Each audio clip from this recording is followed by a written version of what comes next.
y a beaucoup d'artistes qui ont dans leur création une revendication sociale, un message social ou politique, énormément, beaucoup en France, beaucoup en France. Et moi je ne suis pas du tout dans ce courant-là, pas du tout.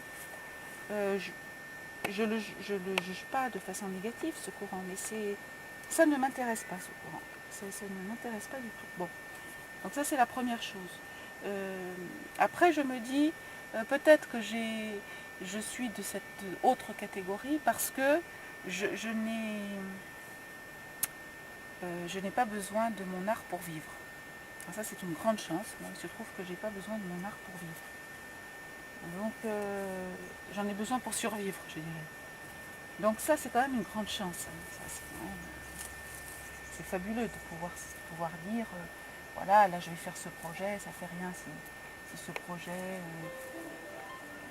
ne rapporte pas tant d'argent, de faire un peu comme ça se présente en fonction des envies. Ça c'est aussi la chance que j'ai.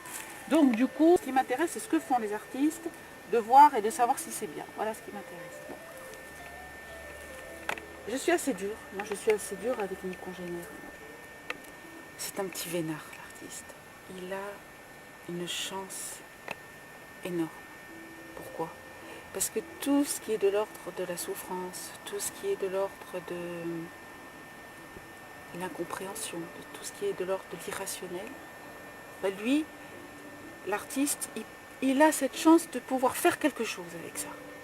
De faire quelque chose avec tout ça, avec ces grands questionnements humains, la mort, l'avant, l'après, la relation, l'amour. Bon, donc je lui dis, mais quelle chance, mais comment font les autres personnes qui ne peuvent pas faire ça? Comment ils font?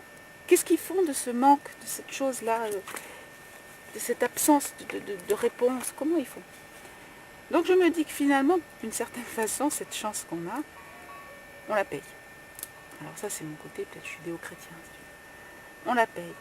Et je pense que l'artiste qui est trop assisté, qui vit de subventions, qui est trop assisté par les pouvoirs, à qui on trouve des lieux pour travailler, tout ça, eh bien, je trouve que cet artiste, il s'appauvrit, et je pense qu'il devient avant tout un acteur social, avant d'être un artiste.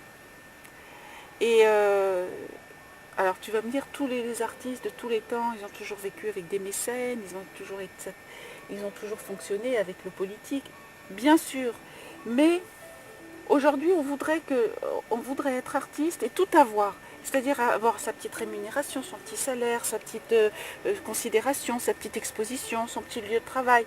Non, ça ne peut pas fonctionner comme ça. L'artiste, il est à fond dans le vécu de joie et de souffrance. Il est en plein là-dedans, et c'est là-dedans qu'il va trouver ses racines, et c'est là-dedans qu'il va trouver sa force. Si on en fait un petit fonctionnaire, comme beaucoup d'artistes aujourd'hui, eh bien, ils vont faire un travail de fonctionnaire. Voilà. C'est-à-dire, ils vont faire à un moment donné, dans le cadre d'une expo, où il faut du pédagogique, eh bien, ils vont faire un atelier pour les enfants, tout ça, machin. Bon. Après, ils vont faire une expo dans tel lieu, donc il faut tel format. Donc, ils vont se plier à une exigence qui n'est même pas une exigence de mécène, parce que le mécène, il va exiger du beau, il va exiger de l'authentique. L'État, je dirais, il va exiger du fonctionnel et il va exiger du politique. Donc l'artiste, il se corrompt à faire ça et devient un petit scribouillard, un rond de cuir.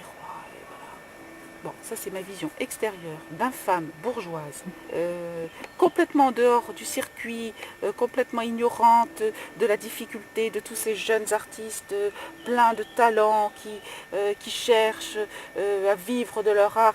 Ben non, ne cherchons pas à vivre... oui, je suis ça, oui. Mais ne cherchons pas à vivre de notre art, cherchons à vivre par notre art, ce qui est complètement différent. Et là, on va crever la bouche ouverte, ok, mais putain, moi j'ai une définition de l'artiste qui est terrible. Pour moi, un artiste, c'est quelqu'un qui va rester dans le temps. Voilà. C'est la définition de Sartre, hein, je te signale. Donc, c'est une définition très dure et très prétentieuse aussi, parce que je me dis, moi, je vais rester dans le temps. Tu parles. Pas du tout. Bah, donc ça veut dire que je ne suis pas une grande artiste et alors, pas grave. Hein. Le monde peut se passer de moi. Mais les grands artistes, ceux qui sont des grands aujourd'hui, c'est ceux qui vont rester dans l'histoire, qui vont rester dans le temps. C'est tout.